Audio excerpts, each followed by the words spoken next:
नमस्कार दोस्तों, स्वागत है आपका हमारे यूट्यूब चैनल डिजिटल ज्ञान गुरु में। तो फ्रेंड्स, आज हम जानकारी देने वाले हैं एक ऐसी इंफॉर्मेशन की, जिस इंफॉर्मेशन के माध्यम से गरीब परिवार भी अपने बच्चे को सरकारी तो फ्री है ही यूपी में, लेकिन अगर वो चाहता है कि वो प्राइवेट सेक्टर में किसी भी विद्यालय, किसी भी स्कूल में अपने बच्चे को फ्री पढ़ाना चाहता है, तो ये गवर्नमेंट की तरफ से एक ऐसी स्कीम है। इस स्कीम के माध्यम से वो अपने बच्चे को किसी भी प्राइवेट अपनी एरिया के किसी भी प्राइवेट स्कूल में अपने बच्चे को फ्री एजुकेशन दे सकता है। तो उसके लिए उस परिवार के गार्जियन को, उस मुखिया को जागरूक होना बहुत ज़रूरी है, क्योंकि ये जो ऑनलाइन एप्लीकेशन फॉर्म है, ये या तो उसे ऑनलाइन मोबाइल के माध्यम से फिल करना होगा फॉर्म को, या किसी साइबर कैफ़े पर जाके फिल करना होगा। तो उसके लिए कुछ डॉक्यूमेंटेशन का होना भी ज़रूरी होता है, तो उस डॉक्यूमेंटेशन के बारे में हम बताना चाहेंगे। और साथ ही बताना चाहेंगे कि ये फॉर्म जो है कई स्टेप्स में कंप्लीट किए जाते हैं। सपोज़ मान के चलिए, इसका जो फर्स्ट स्टेप था वो दिसंबर में ऑनलाइन था। तो हम बताना चाहेंगे उन डेटों के बारे में जब ये फॉर्म अप्लाई होता है। तो फ्रेंड्स, चलिए बताते हैं आपको कि किस टाइप से ये फॉर्म अप्लाई होता है।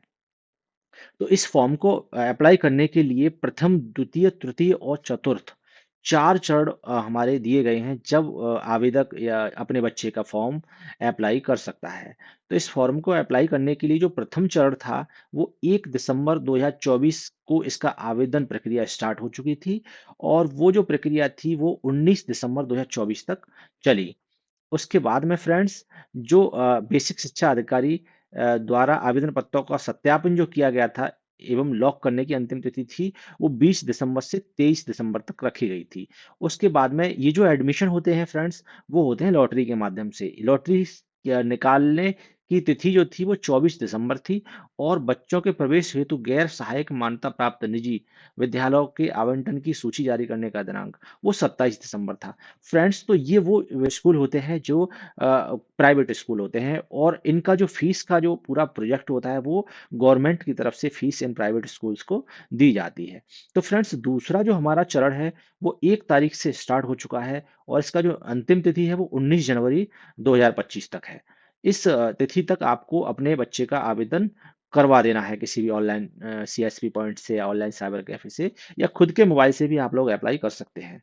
और इसका जो बेसिक शिक्षा अधिकारी द्वारा आवेदन पत्रों का सत्यापन करने की जो अंतिम तिथि है, वो है 20 जनवरी से 23 जनवरी तक वो लोग सत्यापित करेंगे। उसके बाद में लॉटरी निकालने की तिथि जो है वो 24 जनवरी रखी गई है।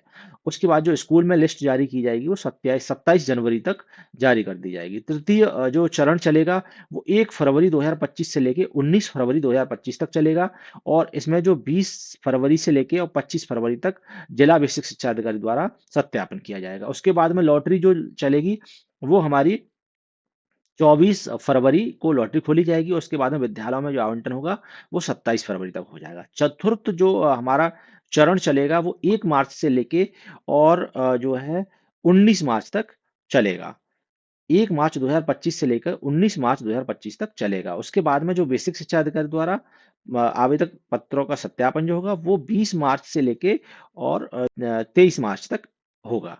उसके बाद में लॉटरी निकालने की जो तिथि है वो 24 मार्च है, और उसके बाद में हमारा जो प्रवेश, बच्चों के प्रवेश हेतु गैर सहायक मान्यता प्राप्त निजी विद्यालयों के आवंटन की सूची जो जारी होगी, वो होगी हमारा 27 मार्च को। तो फ्रेंड्स, ये वो स्कूल्स होते हैं जो तुम्हारे ही नज़दीकी एरिया में जो प्राइवेट सेक्टर में टीचिंग करा रहे होते हैं। तो इन स्कूलों को भी मान्यता है, और इन स्कूलों के पास आप जब वेबसाइट से ऑनलाइन करेंगे फॉर्म को, तो मैं आपको बताऊँगा कैसे आपको ऑनलाइन करना है, और कैसे अपने स्कूलों की लिस्ट वहाँ से निकाल लेनी है। तो ये जो तिथियाँ हैं, इन तिथियों में आपको फॉर्म को अप्लाई कराना है बच्चे का। तो ये था हमारा डेट वाइज़ प्रोसेस था कि प्रथम, द्वितीय और तृतीय, चतुर्थ जो भी हमारा प्रोसेस है वो डेट वाइज़ कैसे फॉर्म में अप्लाई किस तारीख से किस तारीख तक करना है हमें। तो अपने बच्चों के लिए अगर आपको फ्री में किसी भी पास के प्राइवेट स्कूल में एडमिशन कराना है, और आपको बिल्कुल 1 रुपए भी देने की आवश्यकता नहीं है, तो आप इस तिथि में अपने बच्चों का आवेदन ज़रूर करा दें। तो ये तो थी डेट। अब उसके बारे में अब हम नेक्स्ट बताने वाले हैं कि कौन-कौन से डॉक्यूमेंट्स आपको इस फॉर्म को अप्लाई करने के लिए आवश्यक है। तो फ्रेंड्स, क्लास की जो एज लिमिट है, जैसे फर्स्ट क्लास में बच्चे का अगर एडमिशन कराना है, तो आपके बच्चे की जो उम्र है, वो 1/1/2019 के बाद हो, और 1/4 2019 से पहले इस एज लिमिट में उसका रहना चाहिए फर्स्ट क्लास में अगर एडमिशन लेना है उस बच्चे को तो। और उसके बाद में क्लास प्री नर्सरी। और दोस्तों आपको बता दें इस प्रोसेस में एडमिशन लेने के लिए जो बच्चों का जो एज क्राइटेरिया है वो तो आपको दे ही रखा है हमने कि आपके पास जो जैसे फर्स्ट में एडमिशन लेना है तो एज लिमिट होगी 1/1/2019 के बाद का हो और 1/4/2019 से पहले का हो। ये फर्स्ट में एडमिशन लेने की प्रक्रिया है। उसके बाद में क्लास प्री प्राइमरी वाले में एडमिशन अगर लेना है तो 2/4/2019 के बाद पैदा हुआ हो बच्चा और 1/4/2022 से पहले का हो। ठीक है? तो इस क्राइटेरिया के अंदर अगर स्टूडेंट आता है, तो वो हमारा प्री प्राइमरी में एडमिशन ले सकता है। तो फ्रेंड्स इसमें जो एडमिशन लेने का प्रोसेस है वो ऐसा नहीं है कि एकदम से 6 और 5, 6 और 7th, 8 या अपर क्लासेस में एडमिशन हो। यहाँ स्टार्टिंग से ही आपको एडमिशन लेना पड़ता है और इसका जो पूरा खर्चा है वो गवर्नमेंट आपको जिस स्कूल में आप पढ़ाई कर रहे हैं उस स्कूल में गवर्नमेंट खर्चा देती है। इसमें आपको 1 भी रुपए देने की आवश्यकता नहीं पड़ती है। तो इसके लिए जो डॉक्यूमेंटेशन है फ्रेंड्स मैं वो बताना चाहूँगा आपको कि स्टूडेंट्स का एड्रेस प्रूफ जैसे कि आधार कार्ड का होना बहुत ज़रूरी है और एड्रेस प्रूफ में आधार कार्ड लिया जाता है और स्टूडेंट्स का एज प्रूफ के लिए बर्थ सर्टिफिकेट जन्म प्रमाण पत्र का होना बहुत ज़रूरी होता है। उसके बाद में स्टूडेंट्स का कास्ट सर्टिफिकेट होना चाहिए कि वो जो स्टूडेंट है वो किस जाति से है। उसके बाद में स्टूडेंट्स का एक फोटो चाहिए होता है और पिता का जो है इनकम सर्टिफिकेट चाहिए होता है। तो इतने डॉक्यूमेंट्स हमारे पास होना बहुत ज़रूरी है, तभी हम इस वाले फॉर्म को अप्लाई कर पाएंगे। उसके बाद में फ्रेंड्स जो प्रक्रिया है, प्रक्रिया हम आपको पूरा प्रोसेस बताएँगे और हमारे डिस्क्रिप्शन के लिंक में हमने जो है अपना वीडियो का जहाँ से ये फॉर्म अप्लाई करना है उसका लिंक डाल रखा है। तो उससे पहले फ्रेंड्स मैं आपको बताना चाहूँगा कि वीडियो अगर पसंद आए तो सब्सक्राइब कर चैनल पर बेल आइकन प्रेस करना ना भूलिएगा। तो चलिए फ्रेंड्स बताते हैं आपको स्टेप बाय स्टेप कैसे आपको फॉर्म अप्लाई करना है। तो उसके लिए मैंने पहले से ही जो वेबसाइट है उसका लिंक डिस्क्रिप्शन में डाल दिया है, तो वहाँ से आप लोग जो है वेबसाइट खोल सकते हैं, चाहे अपने मोबाइल से अप्लाई करें या किसी भी साइबर कैफे से। जब वेबसाइट आप खोलेंगे, तो आपके सामने इस तरीके का इंटरफेस खुलकर आ जाएगा। आपके सामने जैसे ही आप इस तरीके का इंटरफेस खुल के आ जाएगा, तो सबसे पहले फ्रेंड्स आपको online application oblique student login पर क्लिक करना है। फ्रेंड जैसे ही आप यहाँ क्लिक करेंगे, तो सेकंड स्टेप्स आपके सामने इस टाइप का खुलकर आ जाएगा। तो आपको जो है फिर फ्रेंड्स यहाँ न्यू स्टूडेंट्स रजिस्ट्रेशन पर क्लिक करना है। तो यहाँ आपको अगर पुराना रजिस्ट्रेशन आप कर चुके हैं पहले रजिस्ट्रेशन तो यहाँ से आपको रजिस्ट्रेशन नंबर और मोबाइल नंबर डाल के और कैप्चा डाल के लॉगिन कर लेना है। लेकिन अगर आपको नया रजिस्ट्रेशन करना है तो न्यू रजिस्ट्रेशन पर क्लिक करना है। जैसे ही आप न्यू रजिस्ट्रेशन पर क्लिक करेंगे तो फ्रेंड्स आपके सामने इस तरीके का इंटरफेस खुलकर आ जाएगा। तो वहां आपको करना क्या है कि डिस्ट्रिक्ट वाले ऑप्शन पर आपको जिला सेलेक्ट करना है और डिस्ट्रिक्ट में अपना जिला सेलेक्ट करेंगे और जो स्टूडेंट्स है वो किस एरिया का रहने वाला है अर्बन या रूरल। अगर ग्रामीण है तो रूरल कीजिएगा और अगर सिटी में रहता है तो अर्बन सेलेक्ट करना है। उसके बाद में फ्रेंड्स यहाँ आप ब्लॉक सेलेक्ट करना है फ्रेंड्स, आप किस ब्लॉक के रहने वाले हैं और उसके बाद यहाँ हमें अपना ग्राम पंचायत सेलेक्ट करना है। तो ग्राम पंचायत में हम अपना ग्राम पंचायत सेलेक्ट करेंगे और उसके बाद में जैसे ग्राम पंचायत सेलेक्ट करेंगे तो अपने गांव को भी सेलेक्ट कर लेना है फ्रेंड्स। मैंने यहाँ सिटी किया है तो मेरा ग्राम पंचायत और जो है गांव का नाम नहीं आया है, तो वहाँ अगर हम ग्राम पंचायत करेंगे तो यहाँ हमें गांव का नाम और आएगा तो वो सेलेक्ट कर लेना है फ्रेंड्स। उसके बाद में हमें full name of the student, हमें स्टूडेंट्स का जो नाम लिखना है वो आधार कार्ड के अकॉर्डिंग ही लिखना है, उसमें कोई डिफरेंस नहीं होना चाहिए। उसके बाद में फ्रेंड्स यहाँ हमें अपना मोबाइल नंबर टाइप करना पड़ता है और जैसे ही हम अपना मोबाइल नंबर डालते हैं उसके बाद हमें डेट ऑफ बर्थ में उस स्टूडेंट्स का डेट ऑफ बर्थ लिखना है जो स्टूडेंट्स जिसका हम एडमिशन कराना चाहते हैं। उसके बाद में यहाँ जेंडर उसका सेलेक्ट करना है, मेल या फीमेल जो भी है। उसके बाद में आप उस बच्चे का एडमिशन कौन सी क्लास में लेना चाहते हैं वो यहाँ सेलेक्ट कर लेना है। तो आप जो है अगर प्री प्राइमरी में लेना है तो अकॉर्डिंग टू एज, अगर उसकी एज क्राइटेरिया किस क्लास के लिए अप्रूव्ड है तो उस हिसाब से ऑटोमेटिक यहाँ सेलेक्ट करके आ जाता है। अगर यहाँ डेट ऑफ बर्थ आप टाइप करेंगे तो ऑटोमेटिक यहाँ क्लास उसकी सेलेक्ट करके आ जाएगी और मैंने एज का क्राइटेरिया पहले से ही वीडियो के पहले दे रखा है। इससे पहले आपको बता रखा है कि कितना एज उसका होना चाहिए। उसके बाद में फ्रेंड्स जैसे ही आप कैटेगरी पर सेलेक्ट करेंगे तो कैटेगरी सेलेक्ट करने के बाद इसमें दो ऑप्शन खुल के आते हैं, अलाभित समूह और दुर्लभ समूह। अलाभित समूह वो समूह होता है फ्रेंड्स जो बच्चे जिनके गार्जियन एक्सपायर हो जाते हैं, जिनका कोई नहीं होता और तो विकलांग होते हैं। तो उस टाइप के कैंडिडेट के लिए यहाँ पे उसका केवल कास्ट सर्टिफिकेट का होना बस जरूरी होता है, न कि आय प्रमाण पत्र का। अगर दुर्लभ वर्ग समूह सेलेक्ट करेंगे, तो उस कंडीशन में उसको अपने पिता का जो है आय प्रमाण पत्र यहाँ डालना पड़ता है। आय प्रमाण पत्र का नंबर हम टाइप करेंगे। जैसे अभी ये कास्ट सर्टिफिकेट आया है, आय प्रमाण पत्र का कॉलम नहीं आया है। अगर यहाँ पर आप दुर्लभ वर्ग सेलेक्ट कर लेंगे, तो आपको आय प्रमाण पत्र का कॉलम आ जाएगा।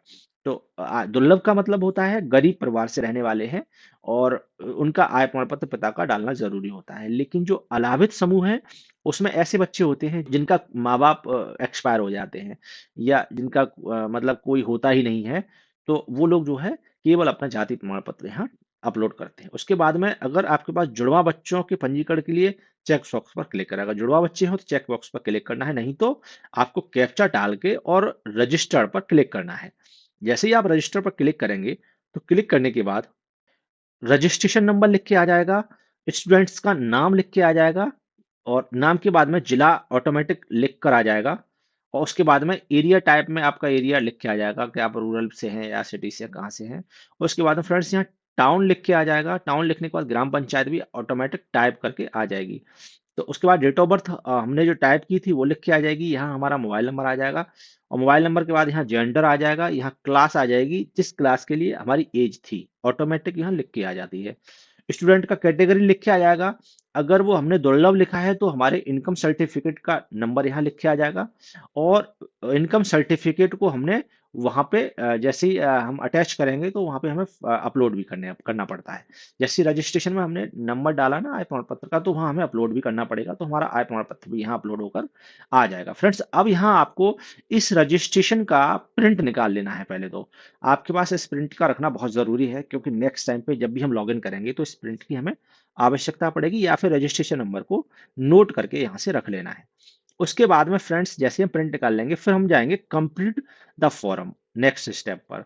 जैसे हम कंप्लीट द फॉर्म पर क्लिक करेंगे, क्लिक करने के बाद हमारे सामने इस तरीके का इंटरफेस खुलकर आ जाएगा। नेक्स्ट फ्रेंड, तो यहाँ हमें क्या करना है कि हमें स्टूडेंट प्रोफाइल में हमें फादर का नाम टाइप करना है। फादर के नाम के बाद में यहाँ हमें माता का नाम टाइप करना है। माता का नाम टाइप करने के बाद यहाँ हमें मोबाइल नंबर टाइप करना है।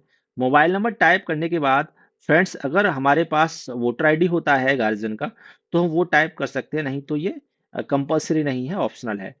उसके बाद में हमें यहाँ जिस बच्चे के फादर हैं, उनका यहाँ हमें फुल एड्रेस टाइप कर देना है। उसके बाद में फ्रेंड्स, जो फादर हैं, उनका जो इनकम है, मंथली इनकम कितना है, वो हमें यहाँ वैल्यू टाइप कर देनी है। टाइप करने के बाद मोड ऑफ एप्लीकेशन हमारा ऑनलाइन है, तो यहाँ ऑनलाइन सेलेक्ट कर देना है। उसके बाद में फ्रेंड्स, नीचे वाले कॉलम पर आते हैं डॉक्यूमेंट्स अपलोडेड पे। उसके बाद में हमें यहाँ सबसे पहले अपलोड डॉक्यूमेंट्स में स्टूडेंट्स की कैटेगरी हमने कौन सी सेलेक्ट करी थी, दुर्लभ की थी, या फिर जो है एक और ऑप्शन था उसमें, वो की थी।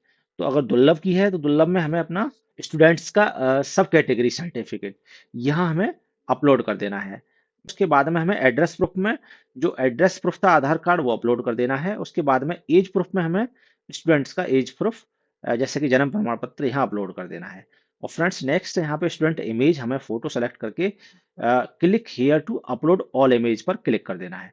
जैसे ही हम यहाँ क्लिक करेंगे फ्रेंड्स, उसके बाद में हमारा जो है नेक्स्ट स्टेप खुल के आ जाएगा कि आप जो है किस स्कूल में एडमिशन लेना चाहते हैं। तो फ्रेंड्स, यहाँ हमें क्या करना है, यहाँ हमें अपने उन स्कूलों को सेलेक्ट करना होता है जो हमारी एरिया में हैं, उस स्कूलों में से हमें एडमिशन किसी में भी लेना है। तो यहाँ हम स्टेप बाय स्टेप 10 स्कूल जो हमारे एरिया के हैं, फेमस प्राइवेट स्कूल, उनका हम यहाँ नाम सेलेक्ट कर देंगे। सेलेक्ट करने के बाद फ्रेंड्स, यहाँ हमें कैप्चा डालना है, और कैप्चा डालने के बाद सेव पर क्लिक कर देना है। जैसे ही हम सेव पर क्लिक करेंगे फ्रेंड्स, उसके बाद में हमारे सामने कुछ इस तरीके का इंटरफेस खुलकर आ जाएगा, जो हमारा पिछला स्टेप्स का पूरा डिटेल हमारे सामने खुलकर आ जाएगा। और आने के बाद फ्रेंड्स, हमें क्या करना है, यहाँ इस फॉर्म को लॉक एंड फाइनल प्रिंट पर क्लिक कर देना है। जैसे ही हम लॉक एंड फाइनल प्रिंट पर क्लिक करेंगे, क्लिक करने के बाद फ्रेंड्स, अगर इसमें कोई अभी प्रॉब्लम है आपके सामने, तो एडिट करके यहाँ से चेंज कर सकते हैं। अगर कोई प्रॉब्लम नहीं है, तो आप लॉक एंड फाइनल पर प्रिंट कर देंगे। जैसे ही आप यहाँ क्लिक करेंगे फ्रेंड्स, इस तरीके का जो है इंटरफेस खुलकर आ जाएगा, जिसमें पूरा डिटेल आपका फॉर्म का फिल होकर आएगा, और फिल होने के बाद पूरा डिटेल आपके सामने होगा। अगर आपको इसमें अगर कोई भी मिस्टेक्स अगर लग रही है, तो बैक पर जाके क्लिक करके आप फिर दोबारा से इसको चेंज कर सकते हैं। लेकिन अगर कोई मिस्टेक्स नहीं है, तो आप जो है फाइनल प्रिंट पर क्लिक कर देंगे। जैसे ही आप फाइनल प्रिंट पर क्लिक करेंगे फ्रेंड्स, उसके बाद में आपका जो है फॉर्म पूरा कंप्लीट हो चुका है और कंप्लीट होने के बाद आप जो है यहाँ से इसका प्रिंट निकाल कर अपने पास रख लेंगे। तो फ्रेंड्स जैसे ही आप यहाँ से प्रिंट निकालेंगे, निकालने के बाद आप जो है फिर दोबारा से होम पर क्लिक करेंगे, वहाँ बैक जाएँगे, तो इस टाइप से हमारा प्रोसेस तीनों कंप्लीट होकर आ जाएगा। तो फ्रेंड्स जैसे ही आप इस टाइप का अगर तीनों कॉलम कंप्लीट होकर आ जाते हैं, तो समझ लेना कि आपका फॉर्म कंप्लीट हो चुका है फ्रेंड्स। तो इसके बाद में जो नेक्स्ट प्रोसेस है फ्रेंड्स, वो मैं आपको बता दे रहा हूँ कि आपने इस जगह से ऑनलाइन किया है फॉर्म, जैसे आपको इस जगह से ऑनलाइन करना है और आपको अगर चेक करना है कि हमारे फॉर्म का स्टेटस क्या है, अगर ऑनलाइन करने के बाद आपको फ्रेंड्स नहीं पता कि क्या प्रक्रिया चल रही है, तो आप जो है लॉटरी रिजल्ट पर क्लिक करके चेक कर सकते हैं बार-बार कि आपका जो है क्या प्रोसेस कहाँ तक पहुँच चुका है। सीट अलॉटमेंट भी आपको पता चल जाएगा यही इसी ऑप्शन में। जैसे कि फ्रेंड्स मैंने स्टार्टिंग में आपको पूरा डेट आपको बता दिया था कि किस तारीख से किस तारीख तक फॉर्म अप्लाई होंगे और इसका वेरिफिकेशन कब होगा और इसका अलॉटमेंट कब होना है, कॉलेज के पास कॉलेज जो है अपना लिस्ट कब जारी करेगा। तो वो मैंने आपके स्टार्टिंग में बता दिया था, तो आप जो है वहाँ से क्लियर करके ही आप इन वाले ऑप्शनों पर क्लिक करके चेक कर सकते हैं कि हमारा फॉर्म कहाँ तक पहुँच चुका है और हमारे फॉर्म का प्रक्रिया कहाँ तक हो चुकी है। फ्रेंड्स यहाँ से आपको एक ऑप्शन और दिया गया है, स्टूडेंट एप्लीकेशन स्टेटस। तो आप जो है यहाँ पर क्लिक करके अपना एप्लीकेशन नंबर डालेंगे और उसे डालने के बाद आप पता कर सकते हैं कि आपके जो है एप्लीकेशन में क्या प्रोसेस है। तो फ्रेंड्स मैंने आपको पूरा प्रोसेस बता दिया है कि आपको अपने बच्चे का किस तरीके से एडमिशन कराना है और इसके लिए क्या एज क्राइटेरिया है, क्या डॉक्यूमेंटेशन है। तो फ्रेंड्स इसमें हर गरीब से गरीब बच्चा भी आसानी से किसी भी प्राइवेट स्कूल में एडमिशन लेके पढ़ाई कर सकता है। स्कूल वाला आपसे एक भी रुपए फीस का चार्ज नहीं करेगा, क्योंकि इस फीस को जो है गवर्नमेंट अपनी तरफ से उस प्राइवेट स्कूल वाले को पेमेंट करेगी। तो फ्रेंड्स वीडियो पसंद आए तो लाइक कीजिएगा। साथ ही चैनल पर नए आए हैं तो सब्सक्राइब कर चैनल पर बेल आइकन जरूर प्रेस कीजिएगा। Thank you friends.